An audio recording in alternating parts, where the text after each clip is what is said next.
Channel. My name is Shalini. मैं हूं आपकी केमिस्ट्री टीचर। मैं आपको पढ़ाती हूं क्लास 11th 12th का पूरा सिलेबस करवा रही हूं मैं स्टार्टिंग से। 7 से 8 क्लासेस हो चुकी हैं हमारी, 11th की भी एंड 12th की भी। तो जो स्टूडेंट स्टार्टिंग से अटेंड करना चाहते हैं वो मेरी स्पेशल प्लेलिस्ट है 11th क्लास की प्रबल नाम से एंड 12th क्लास की प्रतिष्ठा नाम से, तो आप उसको चेकआउट कर सकते हैं एंड स्टार्टिंग से सारी क्लासेस को देख सकते हैं। तो स्टूडेंट्स जिसको भी पीडीएफ वगैरह चाहिए या फिर कोई स्टडी मटेरियल चाहिए, मेरी क्लासेस को रेगुलरली वॉच कर रहे हैं तो उनको भी स्टडी मटेरियल सारा मिल सकता है, वो ज्वाइन कर सकते हैं मेरे ग्रुप्स। उसके लिए आप टेलीग्राम चैनल पर मुझे मैसेज कर सकते हैं, टेलीग्राम आईडी पर, वो जो मैंने आपको इस वीडियो के लिंक में दिया है, डिस्क्रिप्शन बॉक्स में दिया है। तो चलिए स्टूडेंट्स आज की क्लास को स्टार्ट करते हैं। आज हम क्लास 11th प्रबल बैच की क्लास नंबर 8 करने वाले हैं, राइट। प्रबल batch class number 8 and we were discussing chapter 1, इसका ही पार्ट 8 है आज एंड हम डिस्कस कर रहे हैं स्टोशियोमेट्री। तो स्टोशियोमेट्री हम लोग डिस्कस कर रहे हैं स्टूडेंट्स। ये टॉपिक हमारा चल रहा है, कल ही स्टार्ट हुआ है, कल की क्लास में। तो कल हमने बस बहुत थोड़ा सा पढ़ा था इसके बारे में कि इसका इंट्रोडक्शन क्या है, क्या मतलब है, किस तरह से क्वेश्चंस हम लोग कर सकते हैं, ये सारी चीजें हमने कल करना स्टार्ट किया था। तो आज उसमें 4 पार्ट से मोल्स दिए होंगे तो मोल्स कैसे कैलकुलेट करें, मॉलिक्यूल दिए हो तो मॉलिक्यूल कैसे कैलकुलेट करें, उसके क्वेश्चंस हम लोग कर चुके हैं। तो आज मैं आपको क्वेश्चंस करा रही हूँ कि अगर आपको वॉल्यूम दिया हो और वॉल्यूम ही कैलकुलेट करना हो, उसके टाइप के क्वेश्चन कैसे होंगे। तो we are coming to type 3 questions, type 3, ठीक है। तो जो स्टूडेंट्स कमेंट बॉक्स में लिख देते हैं कि उनको वीडियो विजिबल नहीं है या बोर्ड पे क्या लिखा है विजिबल नहीं है, तो उनको बता देती हूँ मैं, आप हाई रेजोल्यूशन में करके देखेंगे तो आपको विजिबल होगा। बिकॉज अपलोड करने के टाइम पे मैं भी चेकआउट करती हूँ कि विजिबल है या नहीं है, ऑलरेडी सब कुछ क्लियरली विजिबल होता है। तो जो स्टूडेंट्स ऐसा बोल रहे हैं वो अपना रेजोल्यूशन चेक करें और उसके बाद में क्लासेस को अटेंड करें। बिकॉज मैं हर वीडियो को बनाने से पहले उसको हाई रेजोल्यूशन में ही बनाती हूँ एंड अपलोड भी करती हूँ, जिसमें मुझे बहुत टाइम लगता है। बिकॉज मेरी एक वीडियो 2 से 3 GB की हो जाती है। तो स्टूडेंट्स चलिए आज की क्लास को स्टार्ट करते हैं। टाइप 3 जो है हमारा, उसमें हम क्वेश्चंस करेंगे वॉल्यूम दिया हो और वॉल्यूम ही निकालना हो, वॉल्यूम टू वॉल्यूम वाले क्वेश्चन करने वाले हैं। मतलब मैं आपको एक क्वेश्चन दे रही हूँ, हाउ, या फिर कह सकते हैं calculate the volume of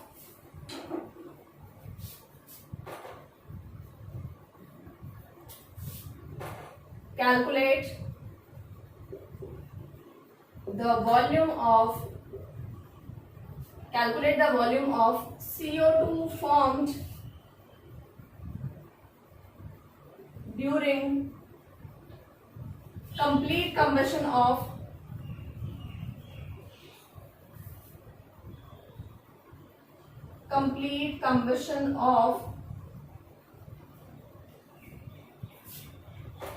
500 litre of methane. ठीक है स्टूडेंट्स, तो क्वेश्चन है हमारा कि कार्बन डाइऑक्साइड कितना वॉल्यूम बनेगा अगर हम 500 लीटर जो है मीथेन का उसको कंप्लीटली बर्न कर रहे हैं। तो चलिए आंसर करते हैं। तो मैंने आपको इक्वेशन लिखवाई थी कल मीथेन की बर्निंग की, है ना, वही इक्वेशन हम लोग लिखेंगे कि मीथेन का जो बर्निंग है वो कैसे होगा। तो चलिए लिख लेते हैं। मीथेन का फॉर्मूला बच्चा आप जानते हो, CH4, बर्निंग होगी तो ऑक्सीजन ऐड होगा, CO2 फॉर्म होता है एंड H2O फॉर्म होता है जब भी कोई फ्यूल बर्न होता है जो हाइड्रोकार्बन होगा। तो उसको बैलेंस कर लेते हैं, ठीक है, इक्वेशन बैलेंस हो चुकी है। अब इसका वॉल्यूम लिख लेते हैं बच्चों, जो हम जानते हैं, ठीक है, व्हाट वी नो, उसको लिख लेते हैं। तो ये तो 1 वॉल्यूम है, ये 2 वॉल्यूम रिएक्ट कर रहा है, इसका 1 वॉल्यूम बन रहा है और इसका भी 2 वॉल्यूम रिएक्ट बन रहा है, ठीक है। चलिए इसके आगे चलेंगे। अगर इसका 22.4 लीटर जो है वो बर्न होता है तो इसका बनता है, इसका रिक्वायर्ड होता है ऑक्सीजन का 44.8 लीटर एंड CO2 का बनता है 22.4 लीटर एंड वाटर का बन जाता है 44.8 लीटर। ठीक है बच्चों, तो ये क्वेश्चन है। मैं आपको सिंपल करा देती हूँ। अगर CH4 का और हमें CO2 का ही डिस्कशन करना है तो हम इन दोनों की ही बातें करने वाले हैं, बाकी हम किसी चीज की भी बातें नहीं करेंगे। बिकॉज जो रिक्वायर्ड है उसी की इंफॉर्मेशन पुट करें, उसी को कैलकुलेट करें। तो यहाँ पे कहा जा रहा है कि 500 लीटर ऑफ मीथेन जो है वो फाइंड आउट करें। चलो इस क्वेश्चन को थोड़ा कॉम्प्लिकेट कर लेती हूँ, मैं यहाँ पे इसको वाटर कर देती हूँ, H2O कर देती हूँ, ठीक है। Calculate the volume of H2O form. चलिए अब करते हैं, हमें बात कर रही है ये कितना बनेगा, है ना। तो बच्चों देखो यहाँ पे यूनिटरी मेथड अप्लाई करेंगे। 1 वॉल्यूम या फिर कह सकते हो 22.4 litre methane gives 44.8 litre water molecules, ठीक है ना, वाटर। तो आपको 22.4 लीटर दे रहा है, इतना लीटर वाटर। अगर मैं कहूं 1 लीटर CH4 कितना प्रोवाइड करेगा, 44.8 डिवाइड बाय 22.4 है ना बच्चों। जब इतना लीटर 22.4 लीटर आपको 44.8 लीटर दे रहा है तो 1 लीटर बर्न होने पर कितना मिलेगा, इतना मिलेगा, इसका आंसर 2 आएगा। क्लियर है ना। तो मान लीजिए क्वेश्चन बोल रहा है 500 लीटर, तो बच्चों 500 लीटर मीथेन बर्न करेंगे तो कितना आएगा। तो इसको मैं अगर यहाँ लिखूं तो 44.8 डिवाइड बाय 22.4 इंटू 500 है ना, इतना आएगा ना। अगर मैं इसको सॉल्व कर दूं तो 500 इंटू 2 कितना हो जाएगा, 1000 लीटर। इतना वाटर जो है उसका फॉर्मेशन हो जाएगा, इतना वॉल्यूम वाटर बनेगा, ठीक है। तो वैसे हम यहाँ से भी कर सकते थे, बट मैंने इसलिए आपको पूरा करके दिखाया है। अगर इसके जगह कोई और इक्वेशन हो जाती है या जिसके अंदर वॉल्यूम की जो टर्म्स हैं वो थोड़ी अलग हो जाएंगी तो आप कैसे करोगे। वैसे भी क्लियरली विजिबल है 22.4 लीटर से डबल अमाउंट बन रहा है, तो अगर ये 500 लीटर होगा तो ये 1000 लीटर बनेगा। ऐसे भी कर सकते थे, डायरेक्टली सॉल्व भी कर सकते थे, मैंने सॉल्व करके इसलिए दिखाया है। बाई चांस क्वेश्चन जो है उसमें इक्वेशन दूसरी आ गई या जो आपके डिजिट्स हैं वो चेंज हो गए, तो आप उस टाइम पे कैसे करेंगे। ठीक है बच्चों, तो अगले हम क्वेश्चन पे चलते हैं, नेक्स्ट क्वेश्चन पे। अब हम बात कर लेते हैं मास टू मास, मतलब मास गिवन हो और मास में निकालना हो। तो टाइप नंबर 4 वाले क्वेश्चंस पे, टाइप 4 मास टू मास, ये कैलकुलेट करना है। ठीक है बच्चों, मैं आपको यहाँ पे एक क्वेश्चन लिखवा रही हूं। तो क्वेश्चन बच्चों नोट करेंगे हम लोग। क्वेश्चन है calculate the mass of iron which will be converted into its oxide. Calculate the mass of iron, the mass of iron which will be converted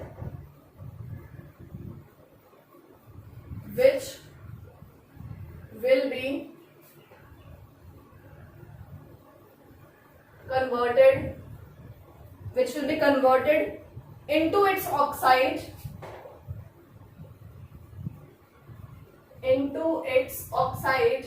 and oxide का फॉर्मूला आपको given है, the formula is Fe3O4। तो आपकी इसी की equation आपको बनानी है यहाँ पे। Converted into its oxide Fe3O4 by the action of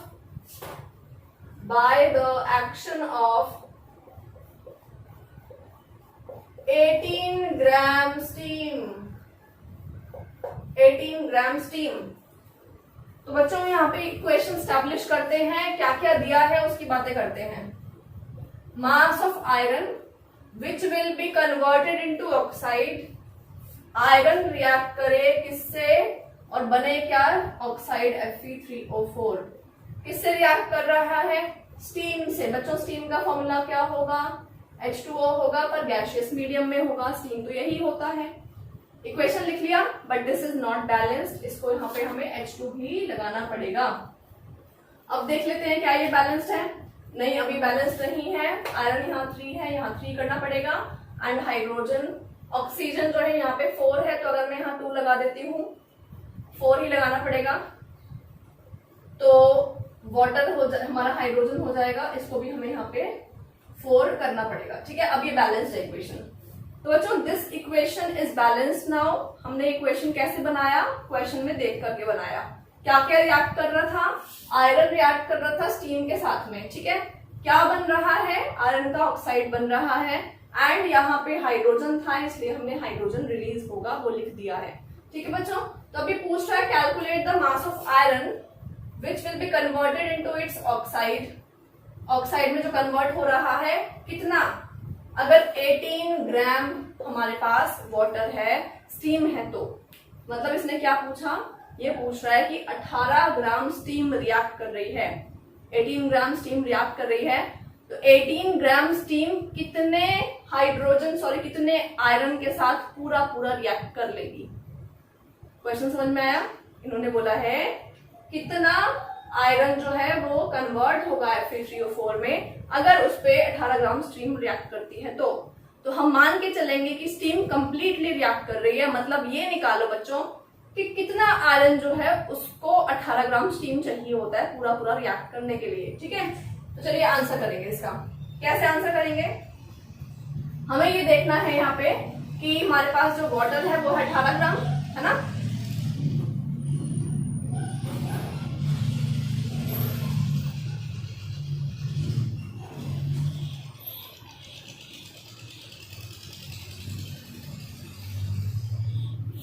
amount मास जो हमें पता है वो लिखते हैं पहले। ठीक है बच्चों, आयरन कितना है 3 इंटू आयरन का एटॉमिक मास कितना होता है 56 होता है ना, 56 यहाँ पे लिख लेंगे, 3 इंटू 56, ठीक है, इज इक्वल टू जितना आ जाएगा। अब लिखते हैं वाटर का। वाटर का क्या होता है बच्चों 18 होता है, 18 इंटू 4, ठीक है, क्योंकि 4 टाइम्स है। बाकियों की हमें जरूरत नहीं है इसलिए उनकी कैलकुलेशन करेंगे नहीं। तो इसका मतलब आयरन जो है हमारा वो पूरा पूरा 168 ग्राम रिएक्ट करता है कितने के साथ में, 72 ग्राम के साथ में। ये हमने कैसे निकाला, ये डाटा मैंने कैसे निकाला, ये मैंने इक्वेशन से निकाला बच्चों। इक्वेशन को बैलेंस करिए, पहले इक्वेशन बनाओ, इसको बैलेंस करो, उसके बाद में उसका एटॉमिक मास मॉलिक्यूलर मास लिख लो। ठीक है, मतलब 3 है ना यहाँ पे, तो आयरन खुद 56 हो गया, तो 3 से मल्टीप्लाई किया 168 ग्राम हो गया। इतना रिएक्ट करता है इतने के साथ। 4 इंटू वाटर का जो है वो 18 होता है एटॉमिक मास मॉलिक्यूलर मास, तो मल्टीप्लाई कर दिया, इतना आया 72 ग्राम आ गया। ठीक है, तो बच्चों यहाँ पे ये पता लग रहा है बैलेंस्ड रिएक्शन से।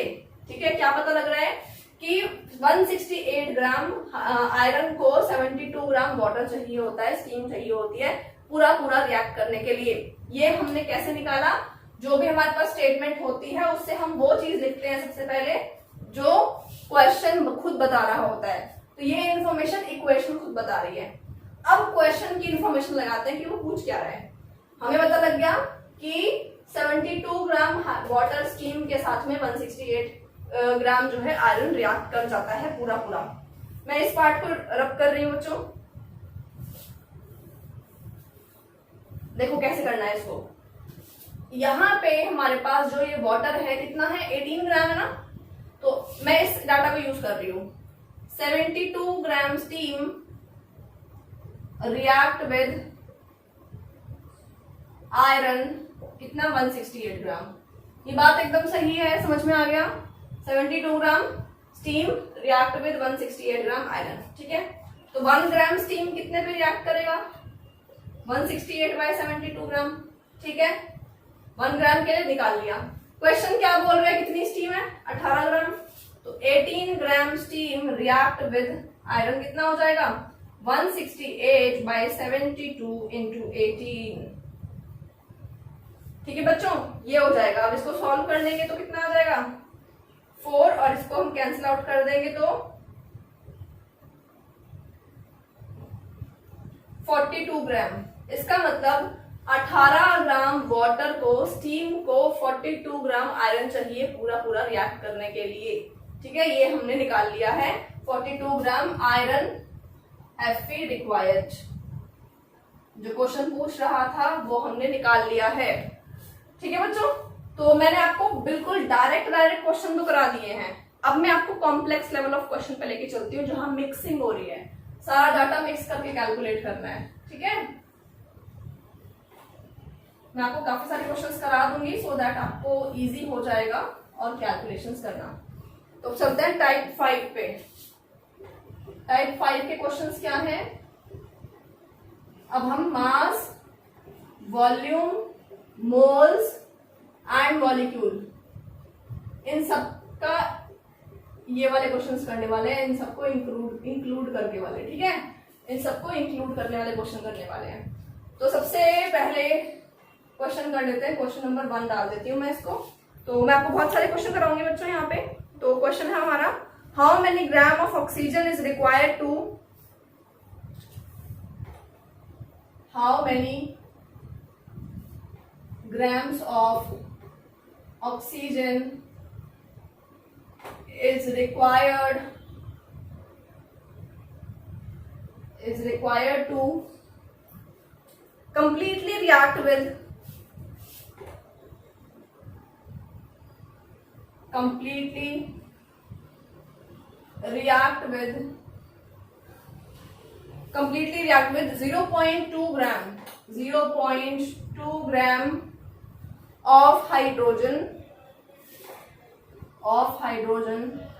to yield water.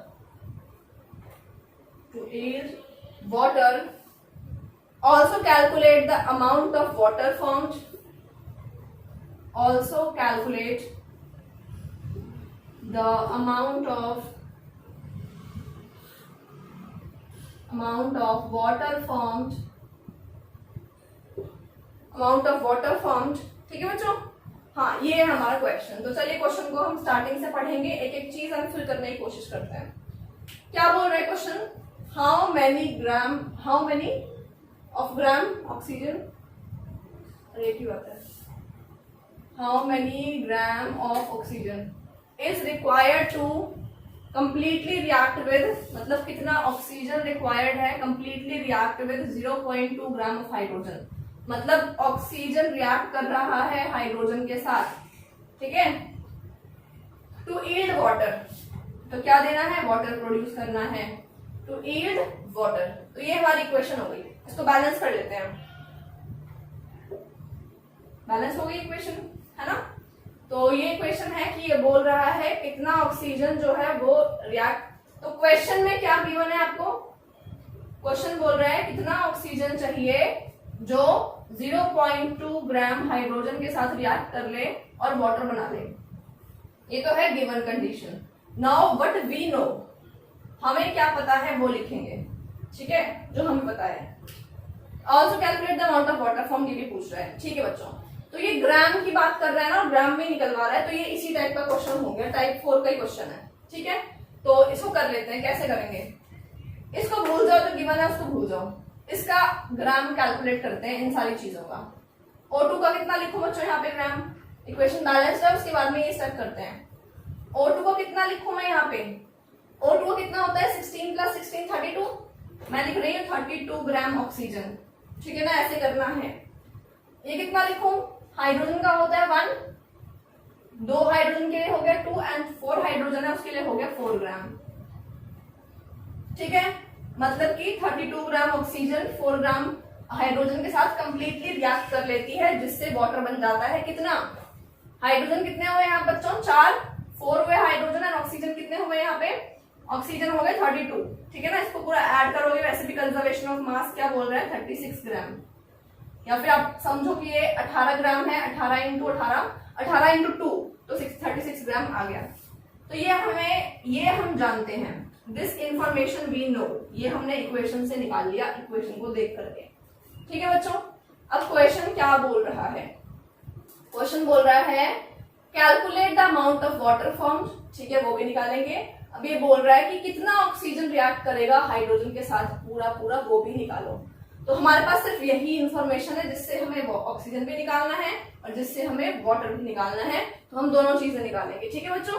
तो इधर आ जाते हैं, सब कुछ रब कर देती हूँ।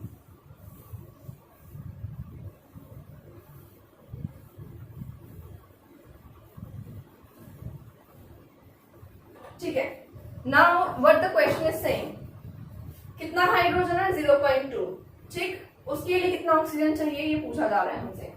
4 ग्राम ऑक्सीजन होता, 4 ग्राम हाइड्रोजन होता तो कितना ऑक्सीजन चाहिए होता 32 ग्राम।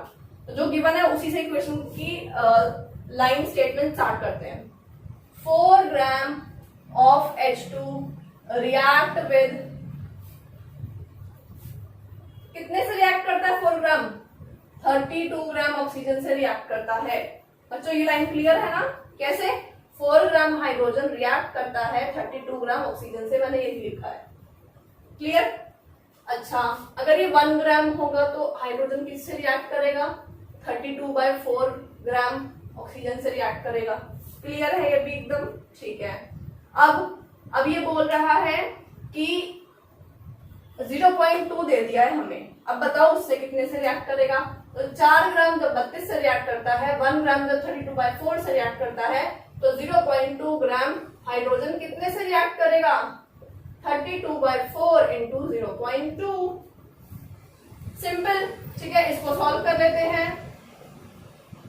ठीक है, इसको आप सॉल्व कर लीजिए तो ये आ जाएगा 1.6 ग्राम। इसका मतलब है जो 0.2 ग्राम हाइड्रोजन है वो पूरा कितने ऑक्सीजन के साथ रिएक्ट करेगा? 1.6 ग्राम ऑक्सीजन के साथ। तो 0.2 को 1.6 ग्राम ऑक्सीजन रिक्वायर्ड होता है। ये हमने निकाल लिया बच्चों। ठीक है, ये हाउ मेनी ग्राम पूछा था वो निकाल लिया 1.6 gram. Now the second part of the question. ये तो इसका फर्स्ट पार्ट था। सेकेंड पार्ट क्या है? सेकेंड पार्ट पूछ रहा है calculate the amount of water formed.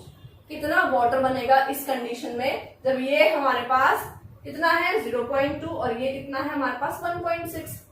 तो जो आप खुद सोचो, जब ये 4 था और ये 32 था तब ये कितना बन रहा था? 36। Law of conservation of mass. और अगर ये 0.2 है और ये 1.6 है तो ये कितना बनेगा?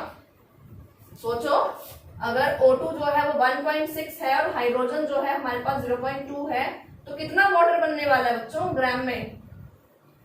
1.8 ग्राम बनेगा ना। ये तो सिंपल एडिशन कर दिया हमने। आप इसको वेरीफाई करना चाहते हो, वेरीफाई कर लो। कैसे वेरीफाई करें? अगर 4 ग्राम से 36 ग्राम वाटर बनता है तो 0.2 से कितना बनेगा? निकाल के देखो, वेरीफाई भी हो जाएगा कि तुम्हारा ये प्लस जो है, तुम्हारा कंसेप्ट जो है वो सही है या नहीं है। कैसे चेक करें?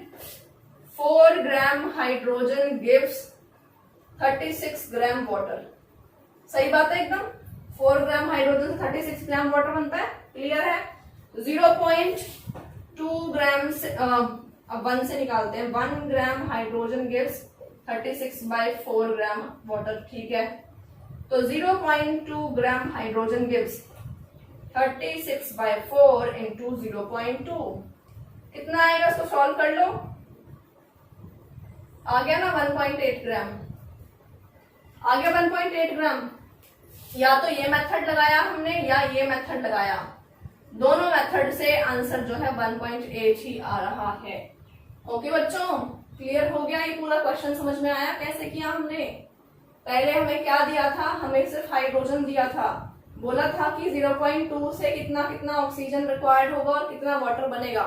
तो हमने पहले ये पहचाना कि आइडियल कंडीशन क्या है, आइडियल कंडीशन में कितना कितना कौन सी चीज रिक्वायर्ड होती है, उससे हमने यूनिटरी मेथड लगा करके पूरा कैलकुलेट कर लिया।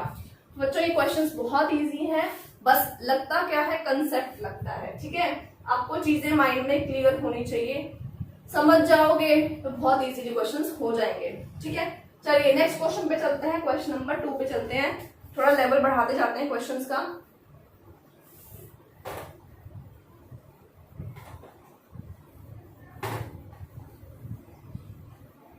ठीक है, चलिए question number 2।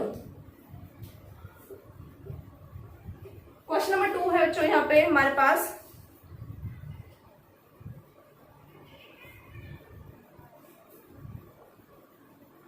Calculate the volume of CO2 produced. Calculate the volume of CO2 produced during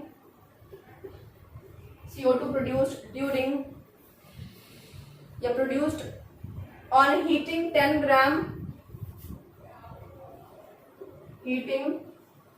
10 gram of limestone at STP. limestone at STP ये क्वेश्चन है। चलिए करिए कैलकुलेट। पहले इक्वेशन स्टैब्लिश करो अपने आप, इक्वेशन अपने आप बनाइए और उसके बाद में अपने आप सॉल्व करने की कोशिश करिए।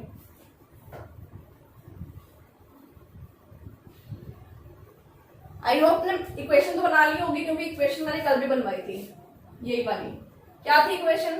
Calculate the volume of CO2 produced. CO2 कितना बनेगा ड्यूरिंग हीटिंग ऑफ, CO2 बनेगा ड्यूरिंग हीटिंग ऑफ लाइमस्टोन।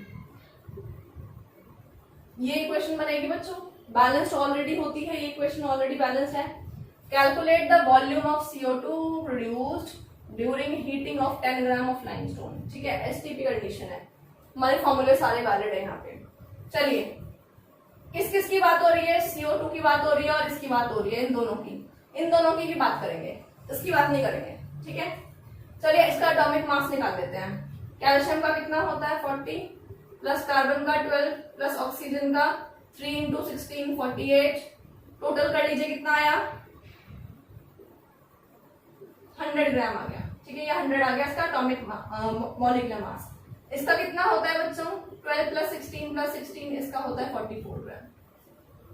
देखो चलिए, मैं यहाँ पे ये हम जानते हैं वही बात लिख रही हूं मैं यहाँ पे।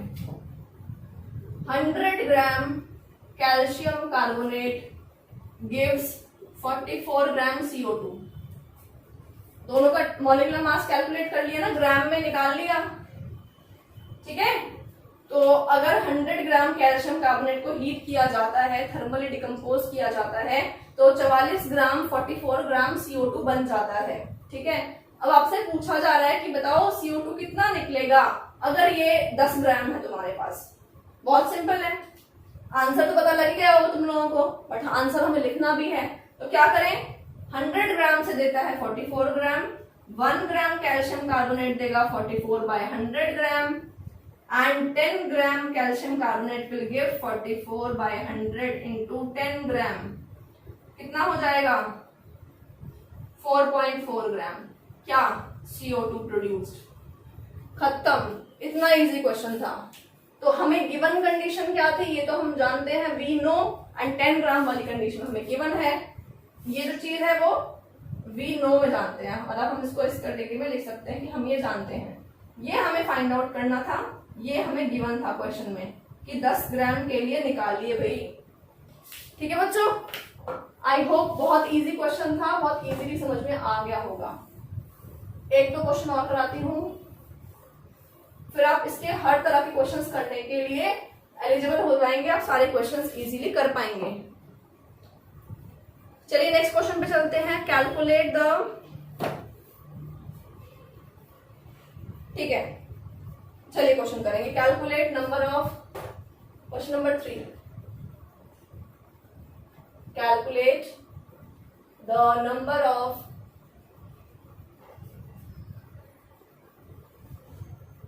moles of sodium sulfate, moles of sodium sulfate, Na2SO4 formula होता है बच्चों इसका। सोडियम सल्फेट प्रोड्यूस्ड फ्रॉम किससे, 1 मोल NaOH से, 1 mole of sodium hydroxide NaOH। This is the question. अब बनाओ इक्वेशन, इसकी नई इक्वेशन बनाइए अपने आप। आंसर, दो चीजें गिवन है, NaOH गिवन है और सोडियम सल्फेट गिवन है। बच्चों NaOH is a base, sodium sulphate is a salt. तो बेस और सॉल्ट कब एक इक्वेशन में आ जाते हैं, कब एक रिएक्शन में आ जाते हैं? Acid plus base is equal to salt plus water, है ना। तो ये वही वाली इक्वेशन है, राइट। तो हमारे पास यहाँ पे बेस हम लोग ले रहे हैं NaOH, अगर हम इसको किसी एसिड के साथ रिएक्ट कराते हैं तो बन जाता है वहां पे सॉल्ट प्लस वाटर। ठीक है, तो सॉल्ट तो है हमारे पास सोडियम सल्फेट, वाटर का फॉर्मूला हम जानते हैं, हमें निकालना है कि एसिड कौन सा होगा। पहचानो कौन सा एसिड होगा, Na और OH। Na ये रहा, OH यहाँ पे रहा, तो ये H2SO4 रहा होगा एसिड। ठीक है, तो ये इतना रहा होगा। अब यहाँ पे पूछा जा रहा है बच्चों आपसे कि पहचान, अच्छा इसको बैलेंस कर लेते हैं, एक बार देख लेते हैं बैलेंस है या नहीं। यहाँ पे 2 आएगा, 2 NaOH, H2SO4 is oxygen balanced, 4 5 6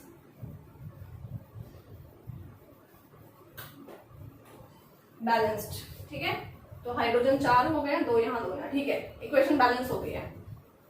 तो बच्चों क्वेश्चन क्या बोल रहा है आपको बोल रहा है calculate number of moles of sodium sulphate produced, इसके कितने मोल्स बनेंगे, कहां से, 1 मोल NaOH से, ठीक है, 1 मोल NaOH से। तो ये जो क्वेश्चन आपको गिवन है ये क्वेश्चन की लैंग्वेज है, ये कि कितने मोल्स बनेंगे Na2SO4 की अगर इसका 1 मोल चाहिए मतलब लगेगा तो सिंपल सी बात है, 2 मोल NaOH gives 1 मोल Na2SO4। जो बच्चे अभी देख रहे हैं इस क्लास को, पिछली क्लास में नहीं थे वो बच्चे पहले पिछली क्लास को अटेंड करके आए फिर ये क्लास देखें। यहाँ पे जो नहीं लिखा कुछ भी क्या है वो 1 मोल है, पता है ना, आपको बताया था मैंने, इसके आगे कुछ भी नहीं है, वो 1 मोल होता है ना। तो 2 मोल से बच्चों क्या मिल रहा है, 1 मोल मिल रहा है, ठीक है। अब अगर ये 1 मोल होगा NaOH तो ये कितना हो जाएगा, 1/2 मोल हो जाएगा, तब ये हाफ मोल बनेगा, है ना। यही तो क्वेश्चन है, यही तो पूछा है उसने, कैलकुलेट प्रोड्यूस फ्रॉम 1 मोल, 1 मोल से कितने बनेंगे, बन गए ना हाफ। जब 2 से 1 बन रहा है तो 1 से आधा बनेगा, खत्म, वेरी सिंपल क्वेश्चन। बस इक्वेशन, इस चैप्टर में स्टोइकोमेट्री टॉपिक में ट्रिक क्या है, कैसे होंगे ये क्वेश्चन, इक्वेशन बनानी आनी चाहिए, बैलेंस करना आना चाहिए, बाकी तो कहानी आप खुद ही लिख लोगे। आई बात समझ में, I hope I should make you clear. Next पे आ जाते हैं, क्वेश्चन नंबर 4 पे।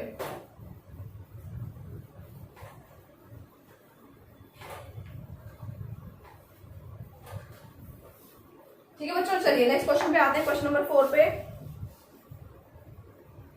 कैलकुलेट द मास ऑफ, अच्छा ये बहुत अच्छा क्वेश्चन है, नई चीज सीखने को मिलेगी आपको। Question number 4, calculate the mass of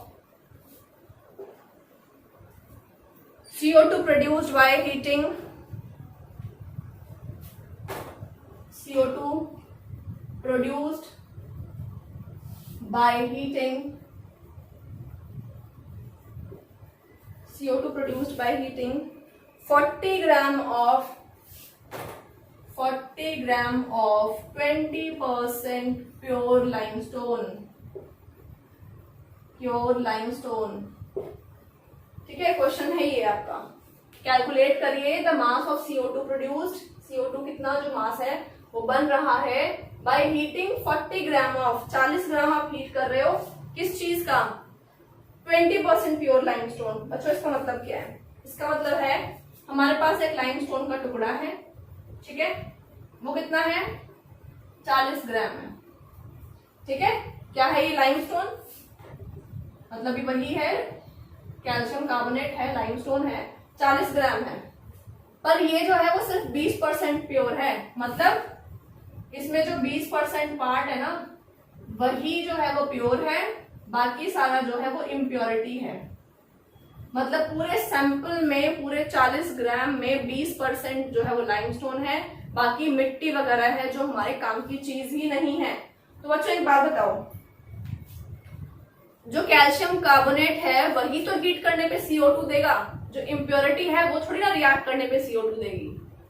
आई बात समझ में, जो प्योर सैंपल है, मतलब जो प्योर है, जो केमिकल है, उसी को तो हीट करने से CO2 मिलेगा, जो इम्प्योरिटी है वो तो हमारे किसी काम की नहीं है, वो तो बस प्रेजेंट है, मिट्टी है, नॉन रिएक्टिव है, उससे तो हमें CO2 नहीं मिलने वाला। तो हमारे को यहाँ पे उन्होंने पागल बना दिया कि 40 ग्राम सैंपल तो दे दिया, बट 40 ग्राम में बच्चों काम की चीज कितनी है वो तो फाइंड आउट करनी पड़ेगी, क्योंकि पूरी रिएक्शन में तो 40 ग्राम पार्टिसिपेट करेगा नहीं, पूरी रिएक्शन में 40 gram is not going to participate, right. तो 40 ग्राम का 20% कितना है जो यूजफुल है उसको निकालते हैं। तो आंसर करते हैं इसका,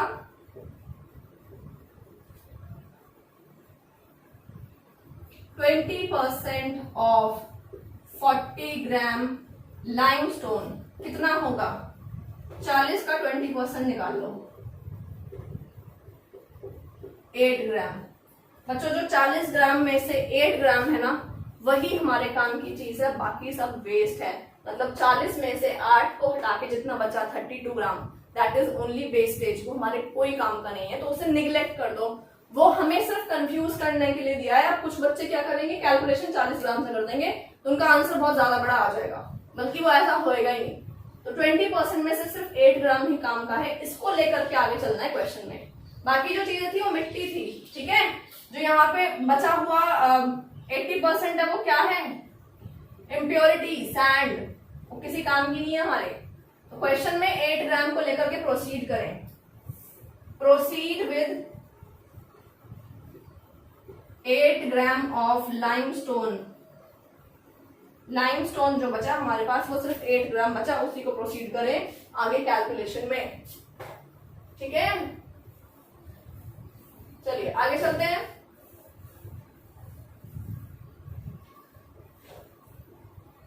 चलो अब क्या करना है, 8 ग्राम में से निकाल लो कितना CO2 बनेगा। Calculate the mass of CO2 produced by heating 40 gram of 20% pure limestone. तो अब जो था प्योरिटी वो तो 8 ही ग्राम बची है, तो इसका मतलब CaCO3 gives CaO plus CO2, ये आप जानते हो ना, इतना तो यही बनता है। तो इसका मास कितना है, मोलिकुलर मास, एटॉमिक मास, वो सब लिखिए। 40 प्लस 12 प्लस 48 कितना आया, 100।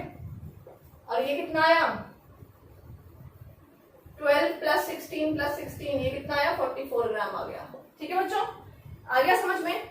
तो अब यहाँ बात ये हो रही है कि जब 100 ग्राम लाइमस्टोन जो है वो हमें 44 ग्राम CO2 देता है, ये हम जानते हैं। This is what the fact is, we know this fact, ठीक है, इतना मिलता है। बट हमारे पास कितना है, 8 ग्राम। 8 ग्राम कैल्शियम कार्बोनेट कितना प्रोवाइड करेगा, अच्छा 1 ग्राम से लिख लेते हैं पहले। तो 44 ग्राम बाय 100 ग्राम CO2, ठीक है, इतना बनेगा। एंड अगर 8 ग्राम है कैल्शियम कार्बोनेट तो कितना मिलेगा, 44 बाय 100 इंटू 8 ग्राम, ठीक है, इतना मिलेगा हमें। तो इसको हम जब सॉल्व करेंगे तो आप इसको देख लीजिए कितना आंसर है, 44 इंटू 8 कर लो, नीचे 2 जीरो लगा देना। द आंसर विल बी 3.52 ग्राम, ठीक है, इतना आंसर आ जाएगा। ठीक, इसका मतलब 8 ग्राम लाइमस्टोन को हीट करने पर हमें 3.52 ग्राम जो है CO2 मिल जाता है, मिलेगा यहाँ पे। ठीक है बच्चों, तो मैंने आपको करा दिया है आज, काफी सारे क्वेश्चंस करा दिए हैं, काफी सिस्टम आपको माइंड में क्लियर कर दिया है कि क्वेश्चंस कैसे होते हैं। कल नेक्स्ट क्लास में हम लोग करेंगे लिमिटिंग रिएजेंट। लिमिटिंग रिएजेंट क्या होता है उसके कुछ क्वेश्चंस करेंगे एंड फिर हम लोग इससे आगे चलेंगे और 1-2 क्लासेस में चैप्टर को खत्म करेंगे। तो स्टूडेंट्स, अगर समझ में आया हो तो लाइक जरूर करें, चैनल को सब्सक्राइब करें, कमेंट करके जरूर लिखें कि समझ में आया ma'am. And bye bye. Tell me pretty lies, look me in the face, tell me that you love me.